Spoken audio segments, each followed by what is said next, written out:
industria nacional, que a pesar de todo lo que ellos digan sigue siendo la quinta empresa más importante del mundo, administra y opera como representante del Estado, como único representante del Estado en este tema, las reservas de petróleo más grandes del mundo y, bueno, aún en un escenario difícil de precio como el que tenemos, sigue adelante en su trabajo de preservar nuestros recursos y disponerlos a beneficio del pueblo.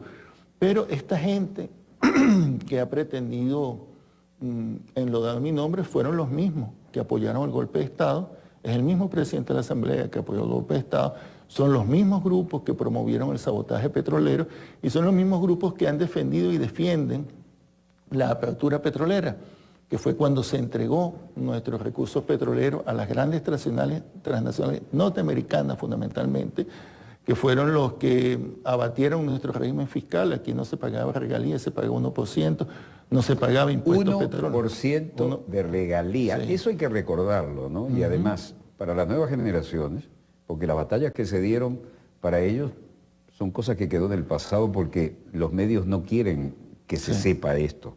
Vamos a entrar en detalle y te invito a que hagamos un raconto pedagógico de la lucha que se ha logrado aquí, de cómo dependíamos de las petroleras transnacionales, de cómo decidimos ser dueños de nuestro petróleo, cómo nos lo han cobrado y no nos lo perdonan, pero además no nos perdonan que somos los creadores de la OPEP, ¿no? Así es, así es. Bueno, gracias, Walter. Es muy importante lo que estás diciendo, porque efectivamente las generaciones jóvenes ahora, cuando esos momentos eran unos niños, ¿no? Bueno, aquí hay que recordar que cuando el comandante Chávez llega a la presidencia, se había desarrollado en el país lo que se llamó la apertura petrolera. Bajo esa política, que era una política absolutamente entreguista, habían ocurrido dos procesos. Primero, se había entregado nuestras reservas petroleras, sabiendo que eran la acumulación de petróleo más importante del mundo, se había entregado a las transnacionales norteamericanas. Se celebraron entonces lo que llamaron asociaciones estratégicas, que no eran más que unos convenios donde se iba en contrasentido a la ley que estaba vigente de nacionalización, es decir, PDVSA no tenía mayoría accionaria, operaban los extranjeros, el Estado no cobraba regalía, cobraba solo 1%. Para que tengas pero perdón, yo sé que hay mucho más datos, pero déjame enfatizar esto. PDVSA cobraba el 1%. El Estado. El Estado. El 1%. El 1%. Es lo que entraba como ingreso. Sí, se llevaban la parte del león las transnacionales. Sí, de cada 100 barriles, las transnacionales se llevaban 99 y nosotros nos quedábamos con uno solamente. Y fue una cosa absolutamente ilegal, eso no estaba permitido en su momento. 1% de regalía. Para que tengamos una referencia, cuando Juan Vicente Gómez entregó el país, cobraba al menos 3%, 3%.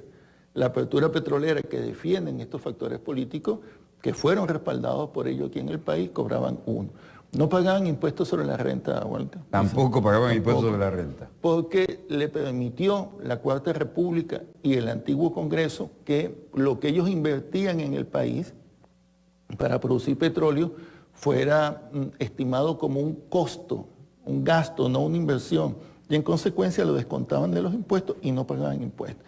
Y ellos se llevaban nuestro petróleo, tenían la comercialización y por supuesto lo llevaban a sus centros de refinación, que es donde hacían las ganancias.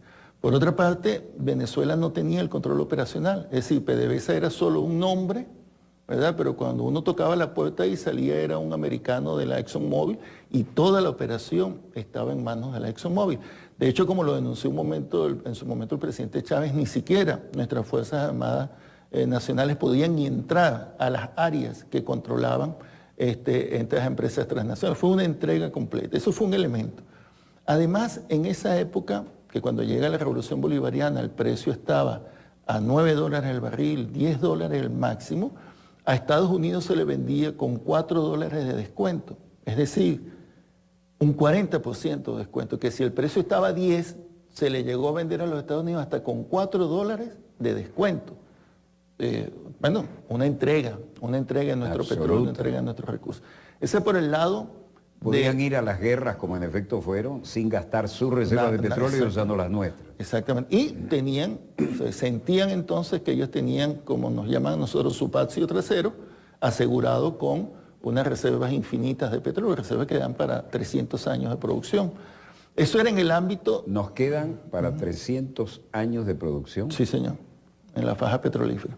Y con la tecnología que tenemos ahorita, si nosotros logramos incrementar nuestro factor de recobro, podemos incluso duplicar, que es lo que dice el Instituto de Geología norteamericano, que es que nosotros estimamos 300.000 millones de barriles de reserva, pero ellos dicen que puede haber hasta 500.000 millones de reservas recuperables. O sea, incluso leí una cifra de 513.000 millones. Sí, sí. Que con 13.000 millones ya hay un filón, Claro. que es la diferencia Sí. entre 500 y 513.000, ¿no? Sí, sí, ya sí. con ese porcentaje se justifica cualquier inversión. Claro, entonces por supuesto que nosotros estamos en una posición estratégica extraordinaria. Pero además, mira,